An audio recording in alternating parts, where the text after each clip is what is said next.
All right, we're going live. Welcome to the LinkedIn Live today. This is Thursday, April 28th. I'm Tim Parkin. Today we're going to talk about building high performance marketing teams.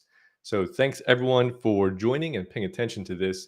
Before we get started here, I just wanted to comment on a couple of things here. The first of which is I will be going live every Thursday on LinkedIn. So if you enjoy this, if you get value out of it, please follow me on LinkedIn and stay tuned for more LinkedIn Lives every Thursday. The time may change, but every Thursday I'll be going live. They are recorded by LinkedIn, which is the good news. You can watch those. So be sure to check it out. Let's make sure we are live. Looks like we are. If you're here, if you're watching, drop a comment so I know that you're here. So I'm not just talking to myself. I'm going to go ahead and get started. So two things before I get started. First, I have a worksheet here that I'm going to be walking through. And so that you don't have to take notes, I'll send this worksheet to you with all of my notes on it. So don't worry about taking notes. Just comment below the keyword worksheet, and I'll make sure you get a copy of this worksheet with all the notes so you know exactly what everything means. You don't have to take notes as we go along. So that's the first thing. Just drop a comment and say worksheet. I'll make sure you get that with all the notes from this. The second thing is if you don't know who I am, I'm Tim Parkin. I'm a consultant. I work with marketing teams specifically to help them optimize their performance and accelerate their growth. And primarily, I work with large companies that have obviously sizable marketing teams, but I've also worked with smaller companies as well. And all of the stuff we're going to cover today in this jam packed session, the next 20 minutes or so, is on how to build a high performance marketing team, how to take your current marketing team and move them to the next level to improve performance, to generate better results, and to get more revenue. So let's begin without further ado. Let me share the worksheet here and we'll start to walk through it. So again, drop a comment, say hi. Would love to hear that you're here and know that you can see everything that's happening. Thanks, Heather. Appreciate you being here. If you can see the screen, this is the worksheet we're going to walk through here, and I'm going to draw on my screen here. So let's begin. First, I think we need to start with defining what is high performance. There's a fallacy of logic, I think, that some people think that if you have a bigger budget, you can get more performance. If you have a bigger team, you can get more performance. I don't think that's true. I think that high performance really is ultimately about maximizing results and minimizing overhead. So if you can do these two things, you can have a high performing team. Of course, we want more results, right? Who doesn't want more results? But the key here, the challenge, the real difficulty of building a high performance team is how do you minimize overhead? When you have a bigger budget, when you have more people, when your team is growing and changing constantly, especially now with the great resignation, how do you manage that overhead? How do you reduce that overhead and focus on only the things that get you the most results? So that's where we're starting from. That's my frame of mind, my perspective of what it means to build a high performance team. Again, it's not about your budget. It's not about the size of your team. You can have a high performance team, even if you're a small company or if you have a small team. So let's look at some of the challenges of building a high performance team. And I'd love for you guys to comment. What is one of the biggest challenges you see in building your team for your marketing team? Some people right now with the great resignation say hiring is a big challenge. Finding the right people, keeping them, maybe it's retention. I'll add that here as well. Another thing could be managing people. A lot of companies have gone remote now, and so managing people is an issue, especially if you're not used to remote or if you're trying to figure out this whole hybrid setup. In addition, I would say capacity is almost always an issue when it comes to marketing teams. There's so many demands and so many requests of the marketing team that how do we manage capacity and how do we do that effectively? Also, metrics. What are the right metrics? What are the right KPIs we should have for our team to measure success, to measure progress? And that could also be over here in terms of goals. How do we have shared goals and align the team around those goals? What are the priorities when we talk about capacity? How do we manage all of these different priorities and make sure that we're getting the right things done? So go ahead, drop a comment. Let me know what are some of the challenges you see. I'll just add a few more here while you're typing there. One of those being coordination of your team, which is always a challenge. And then also having a clear mission or vision for the team as well. And training, this is a big thing for my clients. How do you get people with the right skills? How do you up level the people you have? And how do you maintain your skills? Because marketing is constantly changing. That's the one thing that marketing does most is change daily sometimes even faster. So you have to keep your people trained. So you could add as many things as you want to this list of the challenges of building a high performance marketing team. But really, it falls into these three pillars, and that is people, and I'm trying to write nicely here, process, how do we manage everything? How do we get it all done effectively? Oops, forgive me there. And then alignment. How do we align our people and our team so they can all be focused on the right things? So these are the three pillars. I'm going to walk through these today and show you in detail how to take these, how to break them down, how to assess your team, and how to build on each of these components to make your team more productive and increase their performance. Change management, that's a great one. Yes, absolutely. That is the most difficult part, right, of dealing with people is how do you change the people? How do you change their behavior? How do you develop process and get them to adhere to it? I love that comment, Heather. Thank you. So let's continue here and talk about what I believe is the fundamental formula for high performance, and that is people times process equals performance. And I'll show you what I mean here. If you have really great people, then you'd be at the top here. And if you have really great process, you'd be on the far right. So at the bottom, we have average people, or I'd say subpar people, not the right people, not the right skills.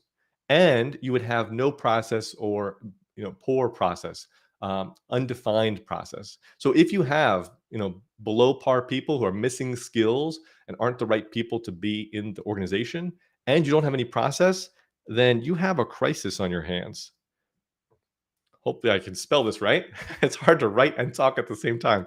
But if you have a crisis on your hands, that means that your performance is actually going to be going down quite rapidly. And that's not a good thing.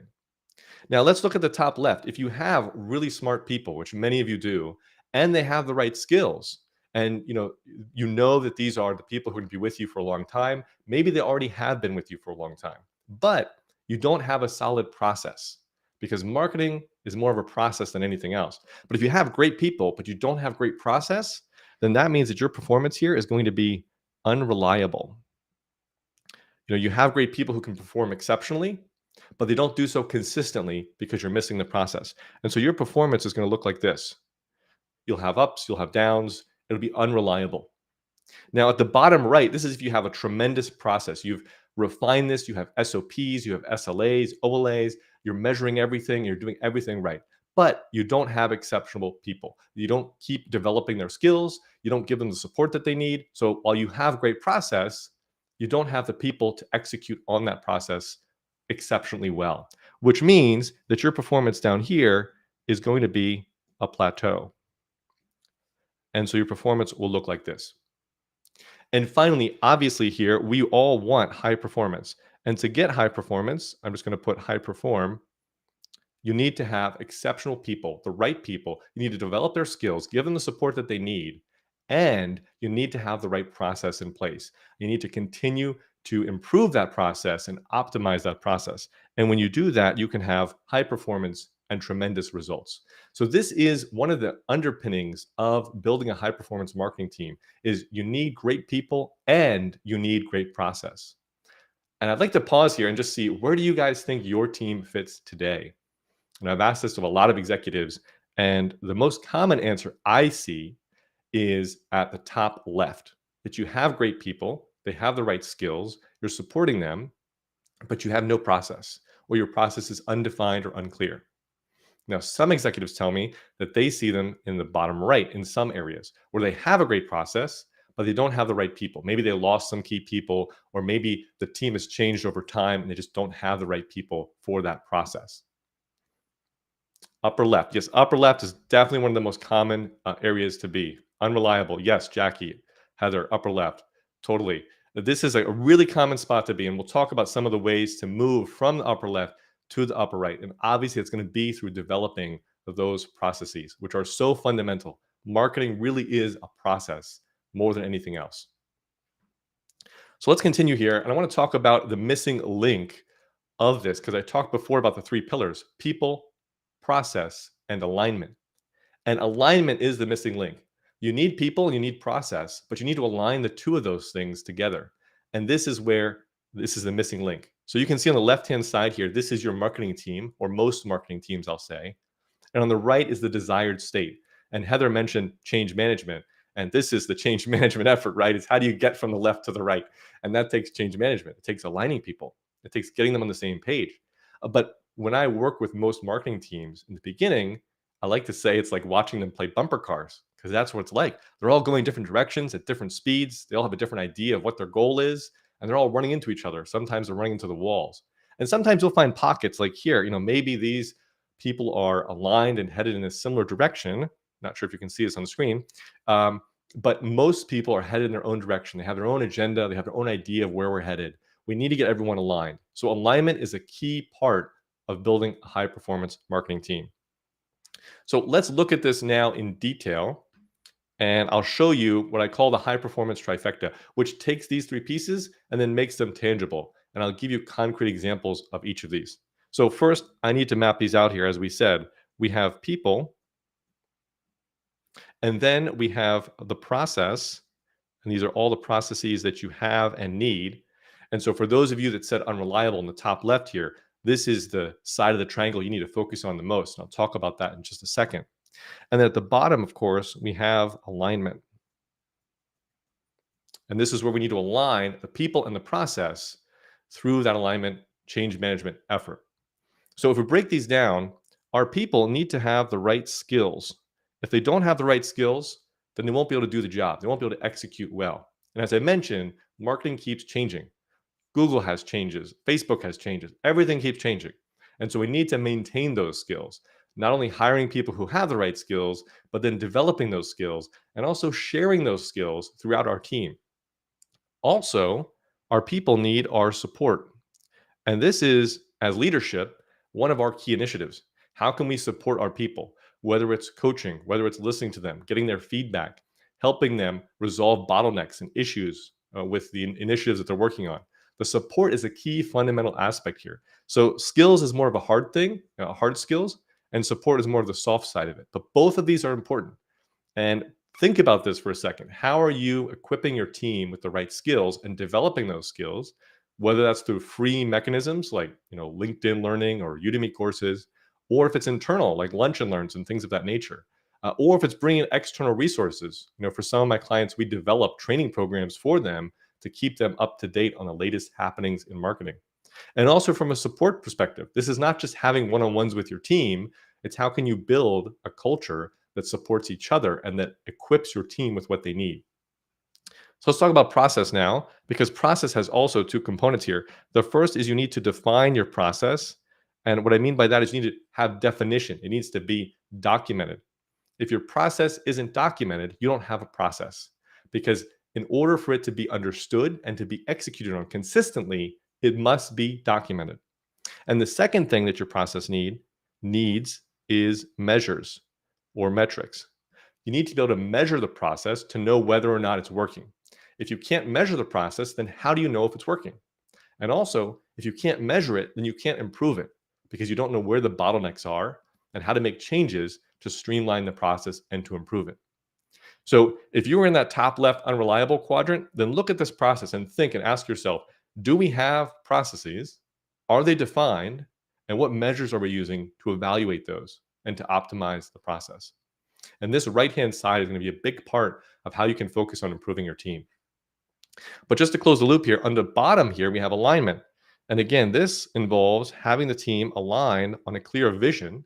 What is the vision of the team? What's the direction we're all headed in?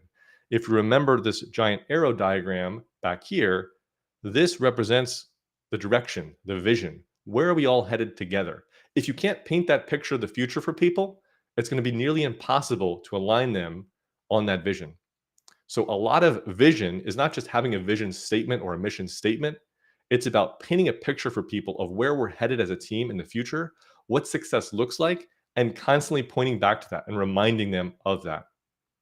Hey, Margaret, thanks so much. You agree. High performance trifecta. Absolutely. Once you see this in practice, I'm sure you've seen it with your team. You see these are the three fundamental aspects that we all need to put in place. And it's not just putting it in place, but continuing to improve each of these. There's always so much more room for improvement. So in addition to vision under alignment, there's also goals. We need to have clear goals. I'm not just talking about targets. I'm talking about measurable goals that we can drive towards some that are achievable and attainable, and some that are stretch goals. So I personally, and with my clients, I'm a huge fan of OKRs as an example, just to give you a framework. If you want to Google OKRs, maybe you're already familiar with OKRs, but OKRs is a great mechanism to use to align the team around goals and to have a hierarchy of goals that are personal, individual goals, team or function goals, and also organizational, marketing organization goals as well. So this is the high performance trifecta. And if you're joining us just now, just a reminder here, this worksheet we're walking through, I'm taking notes on. If you comment with the word worksheet, I'll send this to you with all my notes. You don't have to take notes yourself. Any questions or comments or observations about this high performance trifecta? Does this make sense to you guys? Do you like this? And do you see any areas that stand out for your team? I'll give you a second as I flip through my notes here. One more thing I'll just comment on, an observation that I've had here, is that there's a how and a what. So if you look at this, some of these are the what. What skills do we need, for example? And the support would be the how. How will we support our team in developing themselves, in supporting each other? And the same thing on the process side as well. So you can define, and that's the what processes do we have or do we need? And then the measures are the how. How will we measure that? How will we make sure the process works? Heather says the challenge is getting everyone on board. Yeah, absolutely. So true. It is extremely difficult to get everyone on board. But the good thing is when you have that clear vision, you start there and you have the goals, then you can draw everyone into that. And I would also recommend sharing this with your team and mapping out this process for them and showing them this because it can really help for them to see what we're building, that there is a structure here. There are components here that we can put together. And then finally, the vision is the what. What do we want to accomplish? What do we want to be and become? And the goals, of course, then are the how. So just another way to think about that, the what and the how for each of these three pillars of building a high performance team. But let's continue here for the sake of time, because in order to do these things, in order to build these three pillars, and in that breakdown I've showed you, there are three functions that have to happen. And this has been an observation I've had in working with a lot of marketing teams, is there's three levels of functions that happen within a marketing team.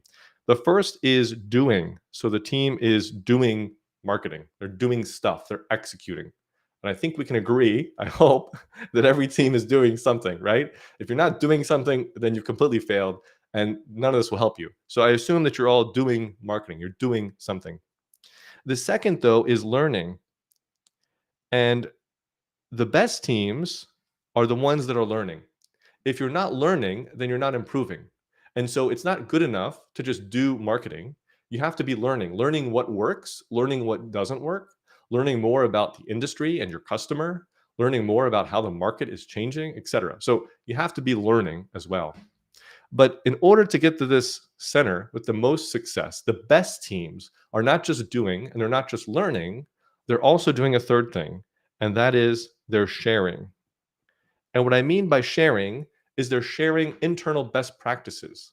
They're sharing insights. They're sharing those lessons learned. They're sharing the skills that they've developed. And so the very best, the most high performance marketing teams that I've seen and worked with are the ones that are doing, learning, and sharing. And so I want to give you a tool that I've developed and used with a lot of my clients that's very simple to build. It's very easy to build and it will help your team to share more and it'll make sharing a core part of how your marketing team operates. But before I do that, I just want to show you here visually the difference I believe that sharing makes.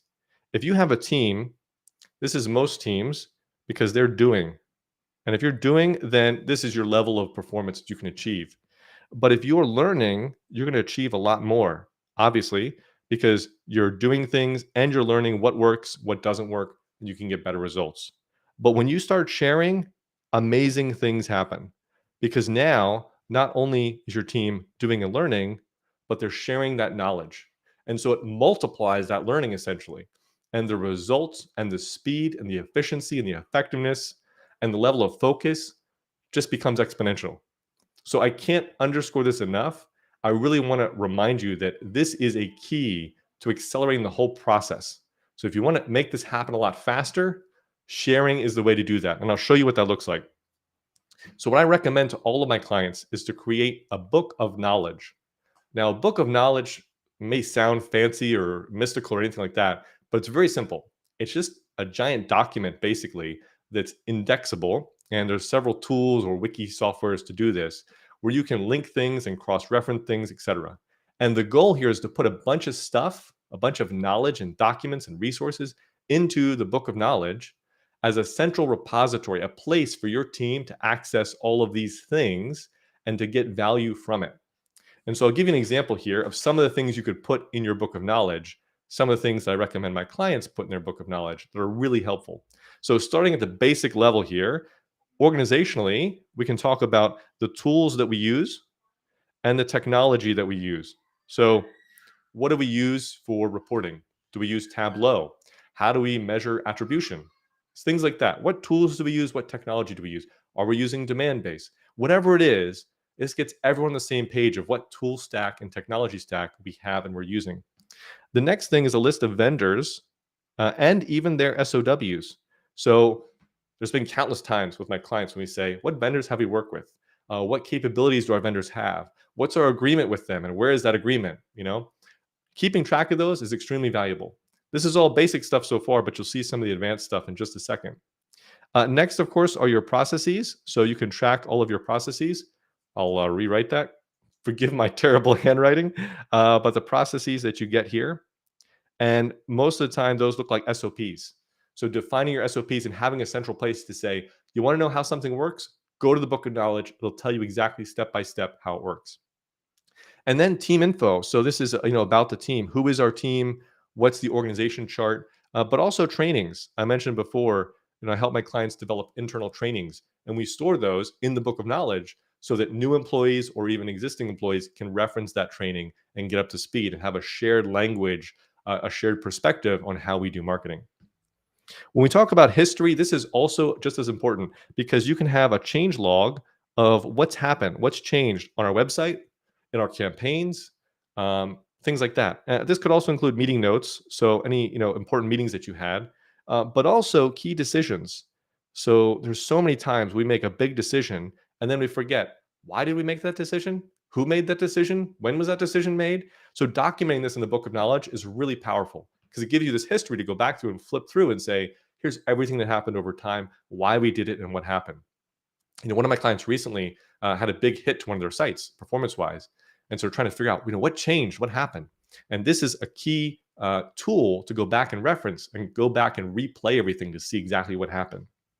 The same thing with your campaigns. If you run a lot of campaigns, it's helpful to have kind of a campaign library to say, here's all the campaigns we ran in the past. Here's what they look like. Here's what they did. Here's how well they performed. And then also a creative is the same thing. You can archive all of your creative in a creative library and say, here's all the messaging we use, all the designs we use, all the ads and assets we use. And being able to look at that historically is super helpful. But let's talk about some fun stuff like insights, because if you store your benchmarks in here, this is when it gets really powerful. Now you can share your benchmarks, not just in silos, but organizationally. What is our click-through rate on average across our different channels, across our devices? Now we have a target that everyone can align to. And not just with click-through rate, but any benchmark you can possibly create or imagine. So storing your benchmarks and watching them improve over time is transformative. In addition, there's so many times my clients have created reports or slide decks, right? And we lose them. We create it, we walk the team through it, and then it disappears, right? No one can ever find it again. So if you organize those into the book of knowledge, now they're tagged, they're trackable, they're searchable, so we can find those and reference them in the future. Also, competitive intel. So, what's the competition doing? What do we know about them? What's their pricing? What ads and campaigns are they running? And then, as I mentioned before, internal best practices. I am a huge advocate of internal best practices. I think as marketers, we focus too much on industry averages and the competition. I think internal best practices are the way to go. And when you document internal best practices in this book of knowledge, your whole marketing team and even sales and other parts of the organization can see what's working well, what's not working. And when we launch a new campaign, when we launch a new initiative, we can rely on these internal best practices as a starting point, as a jumping off point to have the best chance of success. So this is huge. This is one of the key values of the book of knowledge, and a great place I recommend you start. These top two rows are very easy places to start. Internal best practices and benchmarks are two of the core places to go next. And then finally, input. What input can we give our team and organization that can make them smarter, more effective, and able to collaborate better? There's a couple here. The first is experiments. If you're doing experimentation, which you should be, then having ideas of what to experiment. And that would be your questions. What questions do we have? What if we change this? What if we did this instead? Document all of those, because then when you want to go launch an experiment, you have a laundry list that you can run through with tons of great ideas. Also, customer feedback. So, what do customers send in? You can talk to your customer service department and get them to put this in here. What feedback are customers giving us? How can we interpret that and use that to improve our marketing, our experience, etc.? And also, customer research. So, several of my clients have a customer research team where they generate insights. They do amazing work, but a lot of that gets missed because there's so much stuff to dig through. So if they can put that into the book of knowledge, now it's accessible for anybody on the marketing team, on the sales team, the customer service team to go through and read and to extract their own ideas and insights, test ideas, and things to use in campaigns, etc. And finally, one of the also really valuable pieces of this is a future list. How many times have you been in a meeting where a great idea comes up or someone has a thought and we say, not right now, or we don't have time for that. And then it gets lost. And then maybe later you have the same idea or someone mentioned something, you say, 6 months ago, Jane mentioned that, but we never did anything with it. Well, put that in the future list. And that way you can continue to reference this and come back to it and say, what have we forgotten about that we should revisit or think about? So the book of knowledge is a really great, really powerful tool to use. And I highly recommend you spend some time to put this together, whether it's in a Google Doc or a Notion document or a wiki software. There's a lot of ways to create this. And if you just send me a message, I'll give you some links to some tools that I've used with my clients. Notion is my favorite, notion.com. It's also free to build this. But this is an extremely powerful central repository, internal brain, if you will, of your team. And if you start to build this, it builds up over time and it will completely transform how your team can share information and collaborate better. That's it for now. I want to just pause here and thank you and say, I hope this was helpful and valuable for you. Thanks, Heather. Appreciate it. Thanks for joining. Again, comment below worksheet if you would like me to send you this worksheet with the notes. I'd be happy to do so. And send me a message. Let me know, how is your team performing? What are you seeing? And if you want any help from myself, I'd be happy to have a conversation with you about that. But thanks for joining. And again, I'll be going live on LinkedIn every Thursday. So look out for that. Click follow on my profile. I would love to talk with you about your team, hear what you're seeing about your team, and how we can help each other to drive more performance and more growth. Thanks so much for joining. Hope you all have a wonderful day and a wonderful rest of your week. We'll talk soon.